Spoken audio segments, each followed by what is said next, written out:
सबसे पहले दो राक्षस हुए, हिरण्यकश्यप और हिरण्याक्ष। हिरण्याक्ष छोटा भाई था, हिरण्यकश्यप बड़ा भाई।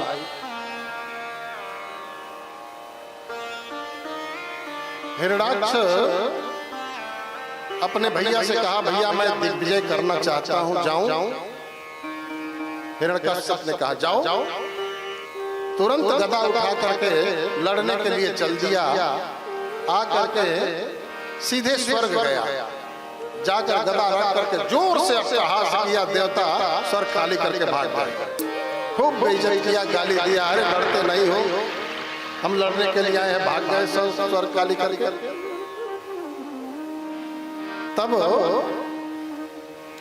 किससे लड़?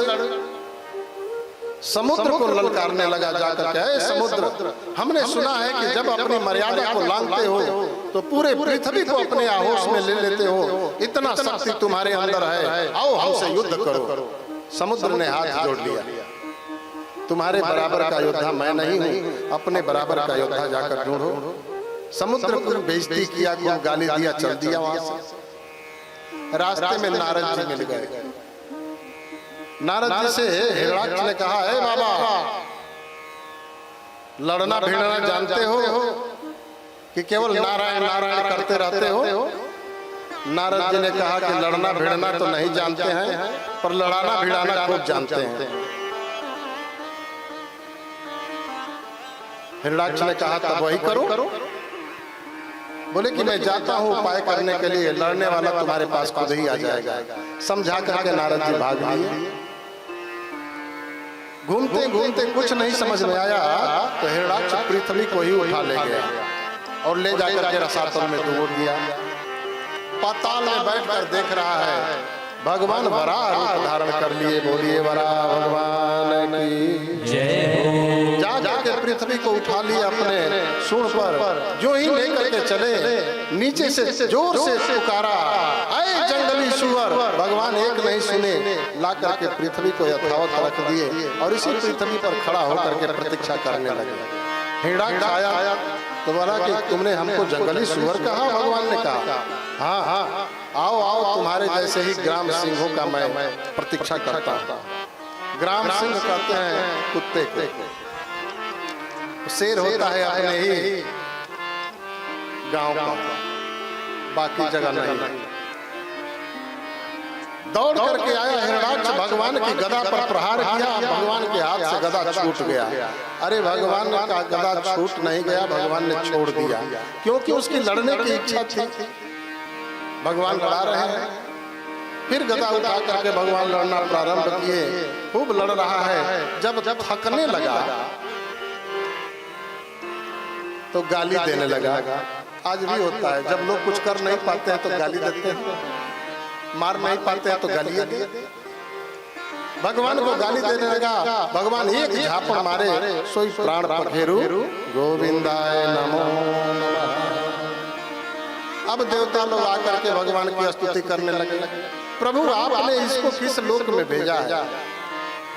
प्रभु आपकी बड़ी कृपा है इसके ऊपर। प्रभु किसी अच्छे ही लोक में इसको भेजे होंगे। अब भगवान सोच रहे हैं कि हमारी स्तुति है कि इसकी है? देवता बड़े होशियार हैं, चालाक हैं।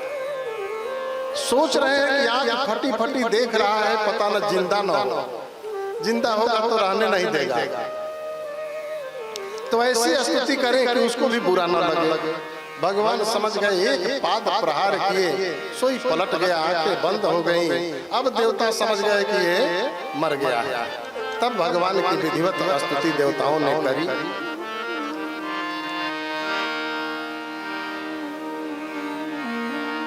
हिरण्यकश्यप भगवान का बैरी हो गया। हिरण्यकश्यप के बेटा हुए प्रहलाद, जो भगवान के परम भक्त हुए। नारद जी को अपना गुरु मान लिए थे, माँ के गर्भ में ही। प्रहलाद जी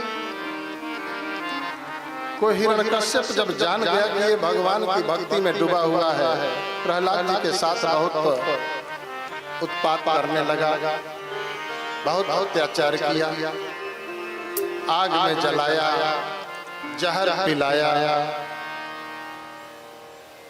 हथियार से काटा, पानी में डुबाया, पहाड़ से फेंका, खौलते हुए तेल में डाल दिया, फिर भी प्रहलाद जी का कुछ नहीं हुआ। क्यों नहीं हुआ?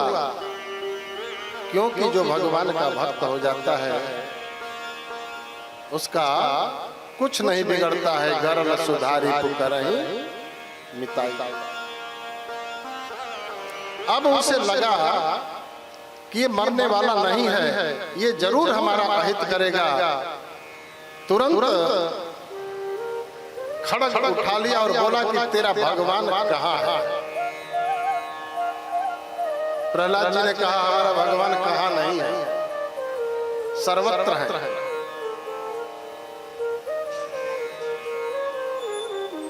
हम में तुम में खड़ग खंभ में सब में व्यापक रहा, इस खंभे में भी है। प्रहलाद जी ने कहा हाँ। खड़ग प्रहार किया, खंभा टूट गया और नरसिंह रूप में भगवान प्रकट हो गए। बोलिए नरसिंह भगवान की जय हो। अब तुरंत भगवान पकड़ लिए, पकड़ करके जंघे पर बैठा लिए और लेकर के बैठ गए देहरी में। ब्रह्मा जी के सभी वरदानों का रक्षा करते हुए भगवान मारने के लिए उद्यत हुए। तो हिरण्यकश्यप ने कहा अरे मुझे ब्रह्मा का वरदान है, आप कुछ नहीं कर सकते हो। पहले तो डर गया कि इसका भगवान बड़ा खतरनाक है, चेहरा सिंह का है, शरीर मानव का है, कैसा भगवान। भगवान ने कहा क्या वरदान पाए हो? तो मुझे ना कोई घर के भीतर मार सकता है ना घर के बाहर। भगवान ने कहा तुम हो कहाँ? बीच देहरी में हो, दरवाजे में, न घर के भीतर हो न घर के बाहर। अरे मैं नहीं ऊपर मर सकता हूँ ना ही नीचे। भगवान कहे कि तुम कहाँ हो? मेरी जंघे पर हो, न ऊपर हो न नीचे हो। अरे तो मैं न आदमी से मर सकता हूँ न जानवर से। भगवान ने कहा मैं कौन हूँ? मैं न मानव हूँ और न ही मैं जानवर हूँ, नर और सिंह दोनों हूँ, नरसिंह हूँ। बोला अभी और वरदान है, अब क्या है? तो ब्रह्मा की बनाई हुई सृष्टि में मैं किसी से नहीं मैं अस्त्र से मर सकता हूँ, नहीं शस्त्र से। भगवान ने कहा कि ये मेरे नाखून देख रहे हो, न ये अस्त्र है न शस्त्र, पर तेरे लिए पर्याप्त है, इसी से तेरा ऑपरेशन करूंगा। तब उसने कहा कि ब्रह्मा की बनाई हुई सृष्टि में मैं किसी से नहीं मर सकता। तब भगवान ने कहा सुन, ब्रह्मा को मैं बनाता हूँ, मुझे ब्रह्मा नहीं बनाते। और भगवान ने ब्रह्मा जी के सभी वरदानों की रक्षा करते हुए उसके हथेलियों को फाड़ दिए, उसके हथेलियों का माला बना करके पहन लिए और जोर जोर से चिल्लाने लगे। सभी देवी देवता थर्रा गए, डर गए, कांप रहे हैं। अब भगवान शांत कैसे होंगे किसी के समझ में नहीं आ रहा है। ब्रह्मा जी भी दूर खड़े हैं, सभी देवता दूर खड़े हैं। नारद जी दौड़े दौड़े गए लक्ष्मी जी के पास। महाराज मैया आप चल करके प्रभु को शांत करिए, बड़े क्रोधी हैं। लक्ष्मी जी ने कहा कि हमारे प्रभु क्रोधी नहीं है,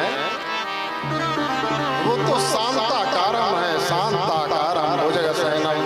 नारद जी ने कहा आज किसी प्रकार से कहीं से भी आपके प्रभु शांताकारम नहीं नजर आ रहा है, आप चलिए। तो लक्ष्मी जी ने 16 श्रृंगार किया, सोने की थाली सजाई, आरती की, लेकर के जो ही पहुंची, जो ही आरती करना प्रारंभ करी, वो जोर का अट्टहास किए भगवान दैया मैया करके थाली फेंक कर लक्ष्मी जी भाग। हमने कभी अपने स्वामी जी का ऐसा स्वरूप नहीं देखा था, अब क्या होगा? लक्ष्मी जी भी भगवान का सामना कोई नहीं कर रहा है उस समय। तब ब्रह्मा जी ने इशारा किया प्रहलाद जी को, प्रहलाद बेटा तुम्हारे ही लिए इन्होंने ये स्वरूप धारण किया है, तुम ही जाकर के शांत करो। जो ही जाकर चरणों में प्रणाम किए प्रहलाद जी, भगवान शांत हो गए और गोद में उठा करके अपने जीवा से चाटने लगे। प्रहलाद जी ने कहा प्रभु आप शेष सैया पर विराजते हैं, लक्ष्मी जी आपके साथ रहती हैं, कभी शेष जी को आपने इतना प्यार नहीं दिया होगा जितना आप एक दैत्य पुत्र को दे रहे हैं। कभी लक्ष्मी जी को इतना प्यार आपने नहीं दिया होगा। ब्रह्मा जी आपके बेटे हैं, ब्रह्मा जी को भी कभी आपने इतना प्यार नहीं दिया होगा जितना प्यार आप हमको दे रहे हैं, एक राक्षस पुत्र को दे रहे हैं। भगवान ने कहा वरदान मांगो। प्रहलाद जी ने कहा प्रभु भक्त और भगवान के बीच में लेन देन कहां से आ गया? ये लेन देन तो व्यापारियों के बीच में होता है,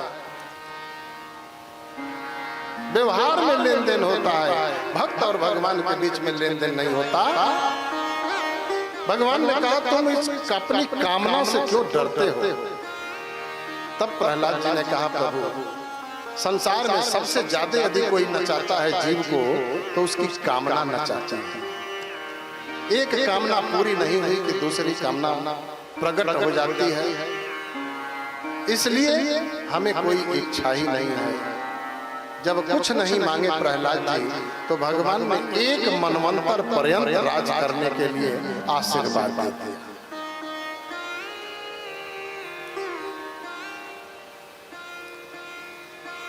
ध्रुव जी की इच्छा थी तो 36,000 वर्ष दिए और प्रहलाद जी को एक मनवंतर, एक मनवंतर का मतलब 72 चतुर्युगी, कलयुग त्रेता द्वापर, सतयुग त्रेता द्वापर कलयुग जब 72 बार आएगा और जाएगा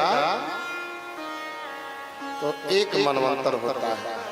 भगवान ने उतना दिन तक राज्य करने के लिए प्रहलाद जी को दे दिया और भक्ति का वरदान दे दिए कि तुम्हारे हृदय में हमारा स्मरण बना रहेगा।